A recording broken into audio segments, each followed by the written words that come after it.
ছোট কবিতা যেটা নিয়ে আমি বলেছিলাম তারই পরিপ্রেক্ষিতে একটি কবিতা বলি। সুন্দরবনের একটি আমার ব্লক পাত্রপ্রতিমা, তার একটি গ্রাম পঞ্চায়েত আছে, নাম জি প্লট। আপনারা কি শুনেছেন? জি প্লট নামটা একেবারে সমুদ্রের উপরে, প্রত্যেক বছর ভেঙে ভেঙে চলে যাচ্ছে। সেই জি প্লটের একটি ছোট কথা নিয়ে লেখা কবিতার নাম পরিবেশ শরণার্থী। এটা শুনেছেন কেউ? পরিবেশ শরণার্থী নামটা, এনভায়রনমেন্ট রিফিউজি হয়ে যাচ্ছে সুন্দরবনের মানুষ।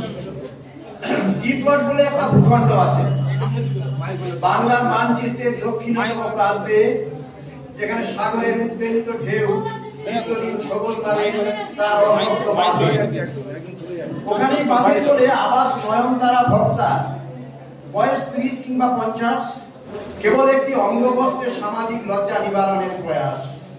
ঠিক যেমন তার মাতৃতান্ত্রিক আবাস, প্রায়ই হাসি বাস গৃহের ছবি, হেতাল পাতার ছামি দেওয়া, লোকচক্ষুর আড়াল করার অক্ষম প্রয়াস। নয়নতারারও এক ঘর ছিল, তবে সে ভাতার ছিল না, ভাত দেওয়ার দায় ছিল না তার, এটাই নাকি রীতি রেওয়াজ। তবে ছিল একটা আধার কার্ড, ভারতীয় নাগরিকত্বের সাংখ্যিক পরিচয়। এই দ্বীপে তার অস্তিত্বের সংকট, সমুদ্রের বিষাক্ত ছোবলে বারবার হারিয়েছে মাটি। মাটির মালিকানার কোনো কাগজ তার নেই, তবু নয়নতারা নির্বিকার গ্রামের প্রান্তে বাঁধের আড়ালে আবার বাসা বাঁধবে এই মানুষই। এ যেন ভারত আর ইন্ডিয়ার অমলিন দ্বন্দ্ব, বিকশিত ভারতের দুর্বিনীত পটচিত্র।